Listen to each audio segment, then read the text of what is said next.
भरा नहीं जो भावों से, बहती जिसमें रसधार नहीं, वो हृदय नहीं वो पत्थर है जिसमें फिजिक्स के प्रति प्रेम नहीं, प्यार नहीं।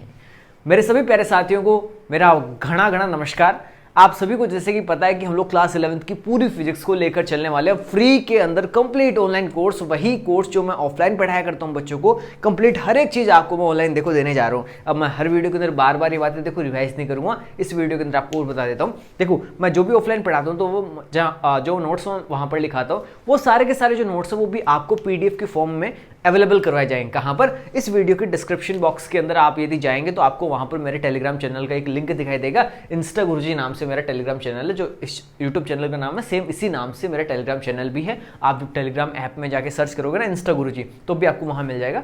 बाकी मैं आपको जो लिंक है वो डायरेक्टली वहां पे दे दूंगा। अगर जैसे बच्चे आप मेरे से ऑफलाइन पढ़ रहे होते तो आप मेरे से कोई डाउट पूछते हैं ना, अब ऑनलाइन में सर हम डाउट कैसे पूछें आपसे? तो मेरे सभी प्यारे साथियों को बताते हुए मुझे परम हर्ष हो रहा है कि आप सभी के लिए मैंने एक टेलीग्राम में अलग से पर्सनल चैट की लिंक है वो बना दी है, और वो आपको नीचे डिस्क्रिप्शन के अंदर भी मैं अवेलेबल करवा दूंगा। आप जैसे ही टेलीग्राम पे जाके सर्च करेंगे ना इंस्टा गुरुजी चैट, CHAT है ना चैट, जैसे आप इंस्टा गुरुजी चैट सर्च करेंगे तो आपको वहां पर सीधी मेरी प्रोफाइल दिख जाएगी। तो अगर आपको कोई चीज़ मुझसे पूछनी हो ना तो आप इस पे सीधा मेरे को मैसेज कर सकते हैं। ये जो मैसेज है वो सीधा मैं ही रिसीव करूँगा। गुरुजी यहाँ पे आई रह गया अभी, है ना। मुझे अभी कैमरे के अंदर मैंने देखा तो मुझे लगा कि यार स्पेलिंग के अंदर उपचुक कैसे हो रहा हूँ मैं, तो फिर ये इंस्टा गुरुजी INSTA GURIGICHAT इंस्टा गुरुजी चैट, ठीक है। ये मेरी स्पेलिंग है, मतलब मेरे प्रोफाइल की स्पेलिंग है। आप वहाँ पे डायरेक्टली मेरे से कॉन्टैक्ट कर सकते हैं। अच्छा, क्या इतना ही होगा? नहीं मेरे प्यारे साथियों, जो आपके हिंदी मीडियम और इंग्लिश मीडियम के मेरे सभी प्यारे साथी हैं ना, मैं सभी को देखो टारगेट करते हुए चल रहा हूँ। तो अगर आप ऑनलाइन मुझसे कोई क्वेरी चाहते हैं तो मैं आपको ऑनलाइन वहाँ पर वो बताऊंगा। लेकिन कई बार ये होता है कि सर हमें ऑनलाइन तो समझ में नहीं आया, तो जो हमारे चूरू के लोकल बच्चे ना उन सभी को मैं एक सुविधा और दे रहा हूँ। आपको वीक के अंदर कोई एक दिन हम डिसाइड कर देंगे, तो आपको अगर ऑफलाइन मेरे पास आकर यदि कोई डाउट पूछना हो ना तो आप ऑफलाइन भी मेरे से मिलकर वो डाउट पूछ सकते हैं। मैं मतलब सारी की सारी सुविधाएं जितनी मैं दे सकता हूं ना वो देने की पूरी कोशिश कर रहा हूं। और क्या ये वीडियोस केवल यहां के बच्चों के लिए नहीं, मैं कहता हूं पूरे भारतवर्ष में आप कहीं भी क्यों ना बैठे हों, आपके जहां जहां पे भी NCERT का जो सिलेबस है ना, NCERT जो कि लगभग राजस्थान के अलावा भारत के सभी राज्यों के अंदर देखो है, यूपी के अंदर यही है ना, बिहार के अंदर यही है, मध्य प्रदेश के अंदर यही है, गुजरात के अंदर यही है, दिल्ली के अंदर यही है, CBSE बोर्ड के अंदर यही है। तो मैं कह रहा हूं कि भले ही आप CBSE बोर्ड से, भले आप RBSE बोर्ड से, भले आप यूपी बोर्ड से, भले बिहार बोर्ड से, भले मध्य प्रदेश बोर्ड से, भले ही या फिर गुजरात बोर्ड से क्यों ना हो, भले दिल्ली बोर्ड से क्यों ना हो, किसी भी बोर्ड के आप विद्यार्थी क्यों ना हो, सबके लिए मेरी वीडियो इक्वली बेनिफिशियल होने वाली है, ठीक है। तो अब देखो ज़्यादा हर बार अपन समय ज़्यादा व्यतीत करते हैं तो बच्चों को लगता है कि यार क्या मास्टर अपना एडवर्टीजमेंट करता रहता है ना। तो अब देखो हम फटाफट से स्टार्ट कर देते हैं हमारा जो चैप्टर है। अब देखो हम लोग क्लास 11 का चैप्टर फर्स्ट है ना, जो इस साल NCERT ने सिलेबस को रिड्यूस कर दिया था, उसके बाद जो आपके सिलेबस बचा है उसके अकॉर्डिंग हमारा जो सबसे फर्स्ट चैप्टर है जिसका नाम है यूनिट्स एंड मेजरमेंट, जिसकी हमने कल शुरुआत कर दी थी, हमने इसकी कल एक वीडियो देख ली थी। अब आज हमें इसी चैप्टर की जो दूसरी वीडियो इसके अंदर क्या पढ़ना है, तो कल देखो लास्ट में अपन बात कर रहे थे आपके बात कर रहे थे अपन मात्रकों की, है ना, वहां पर हम यूनिट्स की बात कर रहे थे। यूनिट्स के अंदर हम लोगों ने वहां पे कल नाम देखे थे थोड़े थोड़े कि एक तो आपके होते हैं डिराइव्ड यूनिट्स जिनको हम लोग बोलते हैं व्युत्पन्न मात्रक, और एक आपके होते हैं मूल मात्रक जिनको हम लोग बोलते हैं फंडामेंटल यूनिट्स, है ना। थोड़ी सी चर्चा अपन ने कर ली थी, आज अपन इनको डिटेल से पढ़ते हैं। तो आज की इस वीडियो के देखने के बाद आप लोग क्या सीख जाओगे, मूल मात्रक क्या होते हैं, है ना, जो आपके फंडामेंटल यूनिट्स होती है वो क्या होती है, और जो आपकी व्युत्पन्न मात्रक है डिराइव्ड यूनिट्स है वो क्या होती है और कौन कौन सी होती है ना। आज अपन इनके टाइप्स भी देखेंगे फटाफट। तो देखो सबसे पहले तो अपन बात करेंगे हमारे सबसे फर्स्ट, जो कि अपन ने कल थोड़ी चर्चा करी थी यूनिट्स की। तो अपनी जो यूनिट्स है ना, यूनिट्स जिसको कि हम लोग हिंदी में बोलते हैं मात्रक, ये मात्रक मैं एक चार्ट बना रहा हूँ आपके लिए। ये मात्रक होते हैं देखो दो प्रकार के। जो पहला प्रकार है हमारा, इसको हम लोग बोलते हैं मूल मात्रक, यानी कि हम लोग कह सकते हैं इसको फंडामेंटल यूनिट। तो मैं यहाँ पे लिखता हूँ पहला हमारा जो प्रकार है फंडामेंटल। आप लोग भी देखो साथ साथ ना ये चार्ट बनाना, ये साथ साथ आपको चार्ट बनाना अपनी कॉपी के अंदर, फंडामेंटल यूनिट्स, जिसको कि मैं हिंदी में भी देखो साथ साथ लिख रहा हूँ मूल मात्रक। ये हमारे हैं मूल मात्रक। और इसी प्रकार से जो हमारा दूसरा प्रकार आता है प्यारे साथियों, वो आता है हमारा व्युत्पन्न मात्रक, या जिसको हम लोग इंग्लिश के अंदर कह सकते हैं डिराइव्ड यूनिट्स। डिराइव्ड यूनिट्स क्या होती है देखो पूरी अच्छे से एक्सप्लेन करूंगा, चिंता मत करना बिल्कुल भी। इसको हम लोग हिंदी में कहते हैं व्युत्पन्न मात्रक। तो एक तो अपने पास है डिराइव्ड यूनिट्स और दूसरी ओर हमारे पास है फंडामेंटल यूनिट्स। कल मैं जब इनके बारे में आपको बता रहा था तो कल मैंने आपको इसके बारे में थोड़ा सा बताया था, थोड़ी जानकारी दी थी कि वो सभी यूनिट्स जो रिप्रेजेंट होने के लिए किसी दूसरे यूनिट के ऊपर डिपेंड नहीं करती, कंप्लीटली इंडिपेंडेंट होती है, ऐसे यूनिट्स को हम लोग बोलते हैं फंडामेंटल यूनिट्स। सिंपल सी बात है। दोबारा से देखो, इसको रिवाइज करो, हिंदी मीडियम वाले मेरे प्यारे साथियों को इसकी परिभाषा बता रहा हूं कि वो मात्रक जो अन्य किसी मात्रक पर डिपेंड नहीं करते, निर्भर नहीं करते, पूर्ण रूप से स्वतंत्र होते हैं, ऐसे मात्रक को हम लोग बोलते हैं मूल मात्रक, फंडामेंटल मात्रक, फंडामेंटल यूनिट्स। अब देखो, आप लोगों ने ये तो बहुत बेसिक सी बात है, आपने छोटी क्लासों के अंदर पढ़ा होगा कि किसी भी व्यक्ति की फंडामेंटल नीड्स क्या होती है, या किसी भी व्यक्ति की मूलभूत आवश्यकताएं क्या होती है। रोटी कपड़ा मकान।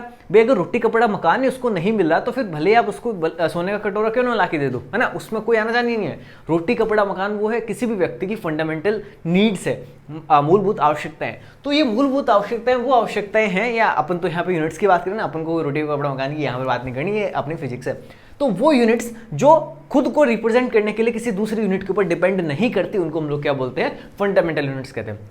वही एक बार अपन इसकी बात कर लेते हैं। वो यूनिट्स जो खुद को रिप्रेजेंट करने के लिए, खुद को दर्शाने के लिए, खुद को आगे लाने के लिए इनकी सहायता लेती है, ऐसे यूनिट्स को हम लोग बोलते हैं डिराइव्ड यूनिट्स या फिर व्युत्पन्न मात्रक। सिंपल सी बात है। वो मात्रक जो दूसरे मात्रकों पर या दूसरे मूल मात्रकों पर निर्भर करते हैं, ऐसे मात्रकों को हम लोग क्या बोलते हैं, व्युत्पन्न मात्रक बोलते हैं। अब बात करें कितने कितने होते हैं, तो देखो सिंपल सी बात है, कल मैंने आपको थोड़ा सा एक नंबर का आइडिया दिया था। फंडामेंटल जो यूनिट्स होती है ना, ये टोटल 7 होती है नंबर के अंदर, ये टोटल 7 मूल मात्रक होते हैं। हालांकि 2 मात्रक और हैं जो भी अपन इसके साथ में ऐड करते हुए आज मैं आपको बताऊंगा वो भी। और इधर अपन बात करें तो इधर तो खूब सारे, अनगिनत खूब सारे मात्रक हो सकते हैं, है ना। अपन हर चीज के लिए मात्रक जो है उसको अलग अलग फॉर्म के अंदर डिफाइन करते हैं। जब आगे वाली अपनी क्लासेस होगी उसके अंदर हम लोग मात्रकों की पद्धतियां वगैरह भी देखेंगे, और संभव हुआ तो आज आपको इसी क्लास में बता दूंगा अलग अलग मात्रकों की पद्धतियां होती है। एमकेएस पद्धति, सीजीएस पद्धति, एसआई पद्धति, है ना, एफपीएस पद्धति, इन सभी पद्धतियों के बारे में भी हम लोग डिस्कशन करेंगे आज के हमारे, चलो इसी वीडियो के अंदर कर लेंगे। अब देखो फंडामेंटल यूनिट्स की बात करते हैं। So there are 7 fundamental units. अब देखो जो 7 फंडामेंटल यूनिट्स है ना, इनको बताता कौन है, तो अभी मैंने एक आपके लिए नाम लिया था, एसआई, ठीक है, सिस्टम इंटरनेशनल, या फिर इसको इंटरनेशनल सिस्टम ऑफ यूनिट्स भी हम लोग बोलते हैं। तो ये जो है ये डिसाइड करता है कि कौन से मूल मात्रक होंगे। तो जो हमारे फंडामेंटल यूनिट्स है ना, वो कितने हैं, 7 है। कौन कौन से, एक बार अपन देखो इनकी बात करते हैं। सबसे पहले मैं आपसे बात करता हूँ मास की, यानी द्रव्यमान की। जो आपका मास है, जिसको हम लोग हिंदी के अंदर, अगर हिंदी मीडियम वाले प्यारे साथियों के लिए लिखूं मैं, तो मैं कहूँगा द्रव्यमान। द्रव्यमान जो है, इसके लिए जो अपनी फंडामेंटल यूनिट होती है वो होती है केजी। यानी अपन इसको किस में नापेंगे, तो हम कहेंगे इसको केजी में नापेंगे। अच्छा, जो बच्चे कल वाली वीडियो नहीं देखकर सीधा इस वाली वीडियो के ऊपर जंप हुए, तो हो सकता है कि वो मेरे से ये प्रश्न पूछ ले कि सर आप ये बार बार मात्रक शब्द काम में ले रहे हो, क्या है ये मात्रक, असल में होता क्या है। एक बार देखो, आपको मैं रिक्वेस्ट करना चाहूंगा कि आप कल वाली वीडियो जरूर देखें, है ना, ऊपर आई बटन का ना, उधर आपको जो दिख रहा है उसके ऊपर मैं डाल दूंगा। फिर भी अगर किसी की इच्छा हो कि नहीं यार मैं इतनी चीज़ के लिए क्यों पिछली वीडियो में जाऊं, तो मैं आपको बता देता हूँ। जब भी आप दुकान पे जाते हो, मान लो आप चीनी लेने के लिए गए, तो आप वहां पर दुकानदार को जाकर बोलते हो भैया 5 किलो चीनी देना। अब देखो, जब आप उसको जाके बोलते हो कि 5 किलो चीनी देना, तो इसके अंदर 2 अलग अलग चीजें हैं। एक तो आपको यहाँ पे न्यूमेरिकल वैल्यू दिख रही है, एक आपको संख्यात्मक मान आपको दिख रहा है, और दूसरा इस साइड आपको कुछ दिख रहा है अलग सी चीज, केजी। अब ये जो केजी ना, अपन कोई भी सामान जब तोलवा के लेके आते हैं तो इसको केजी को बार बार काम लेते हैं। कई बार 5 किलो, कई बार 15 किलो, कई बार 100 किलो, कई बार 50 किलो। हम लोग बोलते हैं ना 1 क्विंटल अनाज लेकर, इसका मतलब 100 किलो अपन अनाज लेकर आए। यानी ये आगे वाला मान तो बढ़ रहा है, बदल रहा है, लेकिन ये वाला मान नहीं बदल रहा।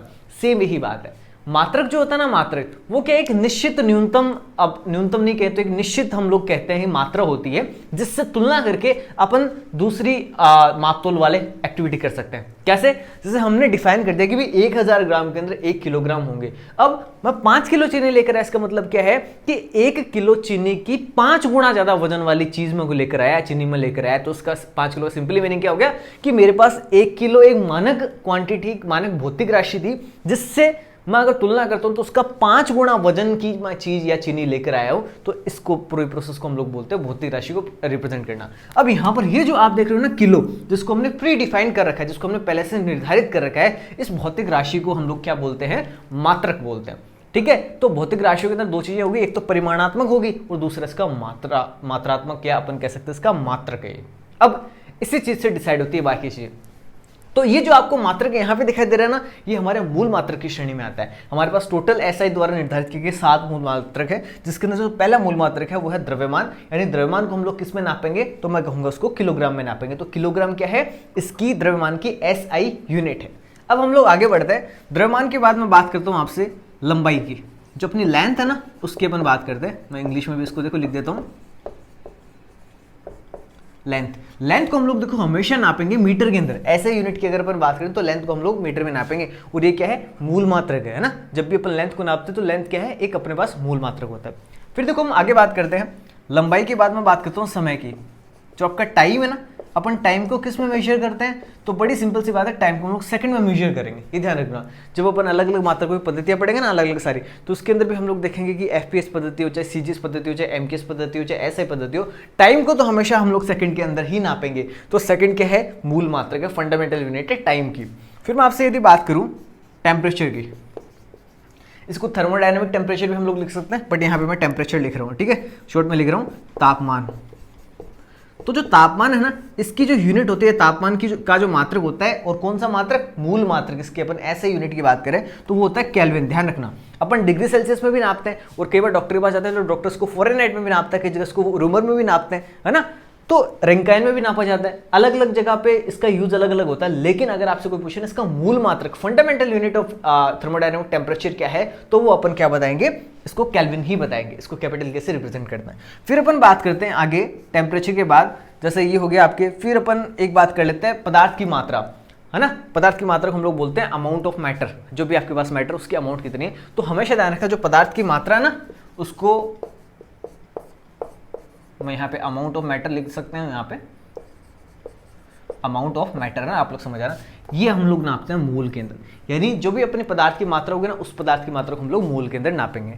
इसके बाद अपन बात कर सकते हैं जैसे ज्योति तीव्रता है, एक ल्यूमिनस इंटेंसिटी जिसको हम लोग बोलते हैं ज्योति तीव्रता।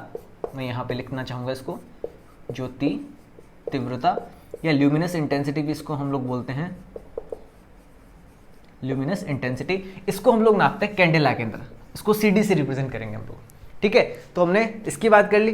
अब और एक क्या बचा, कितने हो गए, 1 2 3 4 5 6, एक लास्ट और बच रहा है, और वो कौन सा देखो मुझे ध्यान नहीं आ रहा। ज्योति तीव्रता हो गया, समय हो गया, और इसके बाद मैं एक सेकंड देख ही लेता हूँ ना, मेरे पास जो मेरा रजिस्टर पास में पड़ा है,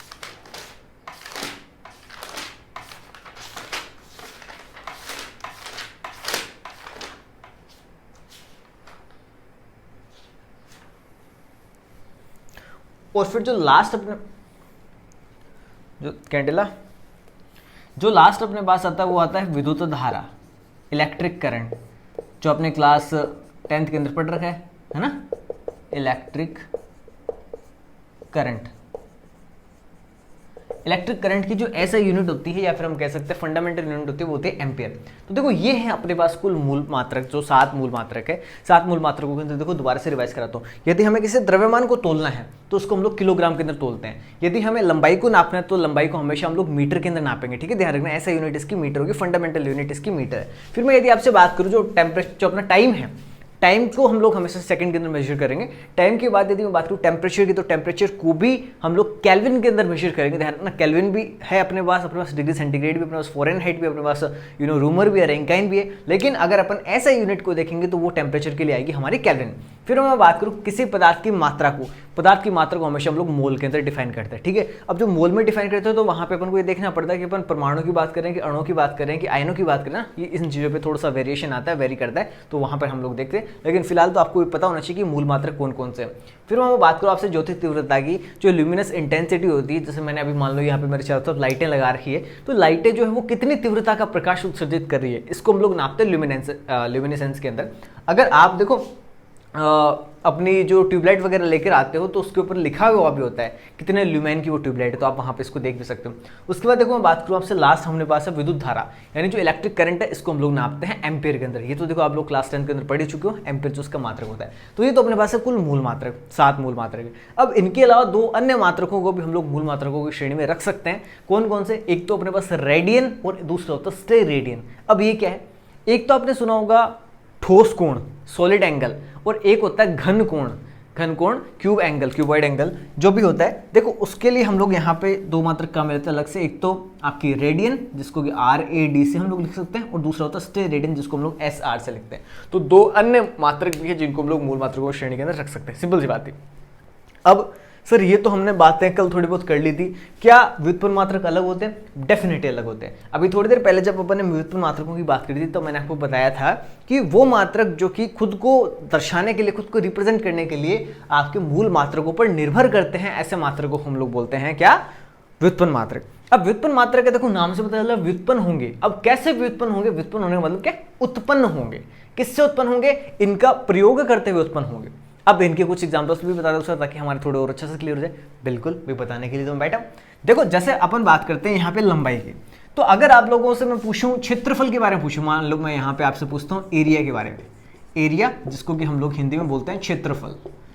मैं यदि आपसे पूछूं कि जो क्षेत्रफल है उसका मात्रक क्या होता है, तो आप कहोगे सर हमने तो बहुत बार इसको मैथ्स के अंदर पढ़ रखा है। जब भी अपन मैथ्स के अंदर पढ़ते थे क्लास 10th तक, तब हम लोग निकालते थे कि एक फलाना फील्ड है, उसका एरिया आप फाइंड कर दो। कोई रेक्टेंगल है, उसका एरिया फाइंड करके बता दो, है ना। कोई आपके स्क्वायर शेप के अंदर कोई अपने पास फील्ड है, तो उसका पेरीमीटर और उसका एरिया दोनों फाइंड आउट कर दो। हम लोग कैसे निकालते थे? बहुत ही सिंपल सी बात थी, उसकी जो लेंथ होती थी उसको उसकी विड्थ के साथ मल्टीप्लाई कर देते थे, लंबाई को चौड़ाई के साथ गुणा कर देते थे, तो जिससे अपन को उसका जो क्षेत्रफल है वो प्राप्त हो जाता था। अब देखो जब आप मान लो क्षेत्रफल निकाल रहे हो और मैं यहाँ पे लिखता हूँ लेंथ इंटू उसकी विड्थ, या लंबाई गुणा चौड़ाई, मैं इसको लिखता हूँ। तो देखो लंबाई को अपन किस में नापते हैं? अभी थोड़ी देर पहले तो अपन ने बात करी, जो लेंथ होती है उसको हम लोग मीटर में नापते हैं। अब ये लेंथ आपकी, ये आप मीटर में नापोगे, इंटू मल्टीप्लाइड बाय इसकी जो चौड़ाई है, भले ही लंबाई हो भले ही चौड़ाई हो, नापोगे तो उसको फीते से ही मीटर में ही ना, तो इसके लिए भी मात्रक अपना मीटर आएगा और इसके लिए भी मात्रक अपना मीटर आएगा। जब आप मीटर को मीटर से मल्टीप्लाई करोगे प्यारे साथियों, तो बताओ मीटर की स्क्वायर आएगा कि नहीं आएगा? डेफिनेटली आएगा। तो ये मीटर की स्क्वायर क्या है? असल में अपने लिए क्षेत्रफल का व्युत्पन्न मात्रक हो चुका। समझ में आई बात? व्युत्पन्न का मतलब क्या होता है? हमने देखो यहां से इसको बना लिया। क्षेत्रफल का मात्रक होता है मीटर स्क्वायर, और मीटर स्क्वायर किसका यूज करते हुए आया? इन मूल मात्रकों में से इस लंबाई वाले मात्रक का यूज करके हम लोगों ने निकाला, व्युत्पन्न हमने किया, डिराइव अपन ने किया, इसलिए इसका नाम बन जाता है व्युत्पन्न मात्रक। कितनी सिंपल सी बात थी, है ना, जोरदार। चलो और आगे बात करते हैं। जैसे मैं बात करता हूं आपसे आयतन की, आयतन को हम लोग इंग्लिश में बोलते हैं वॉल्यूम, है ना। वॉल्यूम की अपन बात करते हैं आयतन। अब ये आयतन कैसे आता है? मान लो आपके पास कोई क्यूब है, क्यूब के अंदर उसकी लंबाई भी है, उसकी ऊंचाई भी, उसकी चौड़ाई भी है ना। जब अपन तीनों को मल्टीप्लाई करते हैं L into B into H, तभी तो अपन उसका वॉल्यूम निकालते हैं ना। मैथ्स में आप लोग इस चीज को पढ़कर आ चुके हो। तो हम लोग वॉल्यूम इक्वल्स टू लिख सकता हूं मैं यहाँ पे आपकी जो इसको लिख देता हूं मैं, लेंथ इंटू उसकी विड्थ इंटू उसकी हाइट। अब ये जो आपके लेंथ हो चाहे विड्थ हो चाहे उसकी हाइट हो, तीनों को आप नापोगे तो मीटर के अंदर ही ना, तीनों का मेजरमेंट तो मीटर के अंदर ही होगा। तो देखो मैं यहाँ पे लिखता हूँ metre multiplied by metre multiplied by metre. अब देखो सिंपल सी बात है, metre into metre into metre क्या बन गया? मीटर क्यूब बन गया। ये देखो हमारे पास वॉल्यूम की यूनिट आ गई। हमने ये यूनिट डिराइव करी है, इसलिए इस वॉल्यूम की यूनिट को हम लोग क्या बोलते हैं? डिराइव्ड यूनिट बोलते हैं। अरे सर ये तो बहुत ही बेसिक सी बातें थी, कुछ और नया बताओ। चलो नए पे चलते हैं। आप लोगों ने वेलोसिटी पढ़ी होगी ना। चलो इस वैसे तो अपन 11th क्लास के अंदर वेलोसिटी क्या होती है, स्पीड क्या होती है, इनको डिटेल से आगे चल के पढ़ेंगे, लेकिन थोड़ा सा देख लेते हैं। जैसे मान लो कि आपके पास अपन बात करते हैं वेलोसिटी की, वेलोसिटी यानी वेग, वेलोसिटी या इसको हम लोग हिंदी में क्या बोलते हैं? वेग बोलते हैं। तो वेग क्या होता है? आप लोग पहले पढ़ चुके हो 9th क्लास के अंदर, विस्थापन बटा समय, डिस्प्लेसमेंट अपॉन टाइम, है ना। वेग क्या होता है? डिस्प्लेसमेंट अपॉन टाइम, या इसको मैं यहाँ पे नीचे लिख रहा हूँ विस्थापन बटा समय। अब देखो जो आपका डिस्प्लेसमेंट होता है, डिस्प्लेसमेंट अपॉन टाइम, ये इसका फॉर्मूला होता है विस्थापन बटा समय। अब जो विस्थापन जो डिस्प्लेसमेंट है उसको तो अपन मीटर में नापते हैं ना। मान लो कि कोई एक गाड़ी थी, वो यहां से लेके यहां तक ट्रेवल करती हुई गई, तो अगर मैं आपसे पूछूं इसका विस्थापन, इसका डिस्प्लेसमेंट कितना है, तो आप लोग सिंपली क्या बताओगे? भाई यहाँ से लेके यहाँ तक की जो डिस्टेंस है ना उसको फाइंड आउट कर लो। मेरे को पता चला कि ये 10 मीटर की डिस्टेंस पे गई है। अपनी जो कार है ना वो यहाँ से लेके 10 मीटर दूर आगे गई है, एकदम से सीधी सीधी गई, इसलिए हमने इसको डिस्प्लेसमेंट बोला है। तो ये जो 10 मीटर है, अपन ने इसको भी किस में नापा है? मीटर के अंदर। असल में ये भी क्या है? एक तरह की लेंथ ही तो है। तो जो आपका विस्थापन जो डिस्प्लेसमेंट है, इसकी जो यूनिट है वो भी किस में है? मीटर में। और नीचे कौन है? टाइम है। टाइम की देखना यूनिट क्या है? ये रहा देखो टाइम, इसकी यूनिट क्या है? सेकंड है। तो मीटर अपॉन सेकंड, यानी मीटर पर सेकंड, ये किसकी अपने पास यूनिट आ गई? वेलोसिटी की यूनिट आ गई। तो इस तरह से हम लोग किसी भी फिजिकल क्वांटिटी की यूनिट को डिराइव कर सकते हैं by using these 7 fundamental units. इन 7 मूल मात्रकों का प्रयोग करके हम लोग किसी भी डिराइव्ड यूनिट है ना, किसी भी अदर फिजिकल क्वांटिटी उसके लिए यूनिट को डिराइव कर सकते हैं। सो इसलिए हम लोग इनको बोलते हैं डिराइव्ड यूनिट्स, है ना। बहुत सारे हो सकते हैं, कितनी भी हो सकते हैं, अपन सबकी चर्चा भी आगे चल के करेंगे। अब देखो जैसा कि मैंने आपको पहले कहा था, अपन कुछ यूनिट के सिस्टम्स है जिनकी थोड़ी सी बात कर लेंगे इस वीडियो के एंड तक बिल्कुल देखो उनकी बात भी करते हैं। अब देखो जो भी यूनिट हम लोग देख रहे हैं ना, अब हम लोग जैसे कल मैं आपको बता रहा था कि इंडिया के अंदर हम लोग टेम्परेचर को जनरली डिग्री सेंटीग्रेड के अंदर नापते हैं, कहीं पे उसको र्यूमर में नापते हैं, कहीं पे उसको कैलोरी में नापते हैं, कहीं पे उसको फ़ारेनहाइट में नापते हैं, हर जगह अलग अलग सिस्टम चल रहा है। तो अगर मान लो कि यहाँ इंडिया का कोई आदमी यूएस जाता है या फिर ब्रिटेन में जाता है तो उसको ये दिक्कत आती है बार बार कि यार ये क्या नालायक लोग हैं जो ये तो इसमें कर रहे हैं, मैं इसमें कर रहा हूँ, वो कोई किसी दूसरे देश से यहाँ पर आ रखा है, वो किसी और में कर रहा है। अब तो यहाँ पे मतलब गुत्थम गुत्थी जल जाती है। तो ऐसा नहीं हो कि एक जना दूसरे जने का सिर खोल दे कि नालायक मेरी भाषा में बोल के दिखा, है ना। तो उससे बचने के लिए वैज्ञानिकों ने क्या किया, एक सम्मेलन बुलाया और उस सम्मेलन के अंदर जो मैं सिस्टम इंटरनेशनल बता रहा था ना, इसके निर्माण के लिए वास्तव में ये एक संस्था है। जिस तरह से आप लोग केमिस्ट्री में IUPAC पढ़ते हो ना, international unit of pure and applied chemistry, ठीक उसी प्रकार से फिजिक्स की जो संस्था थी ना, उसने एक सिस्टम इंटरनेशनल ऑफ जो आपका ये यूनिट्स है ना, इसके लेके एक अपना पूरा का पूरा आयोजन किया था, महासम्मेलन किया था, मैं इसको यूँ कहूँ तो।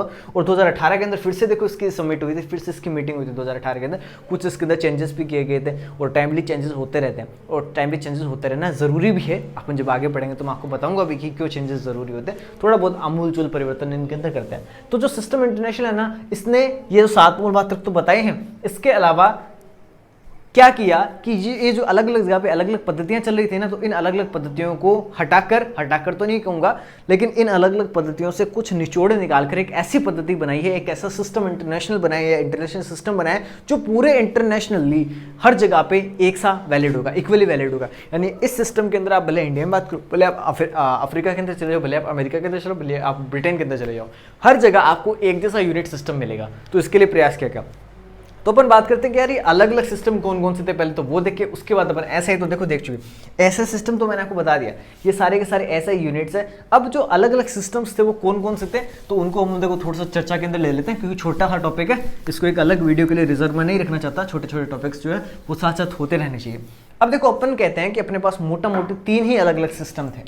कौन कौन से, मैं यहाँ पे लिखता हूँ। पहले सिस्टम का नाम वो है MKS, दूसरा जो सिस्टम है उसका नाम है, यहाँ पे मैं लिख रहा हूँ उसको CGS, और जो तीसरा हमारा सिस्टम है उसका नाम है FPS, और जो चौथा अपना बना है जिसको हम लोग SI के रूप में भी पढ़ रहे थे वो तो है ही है ना।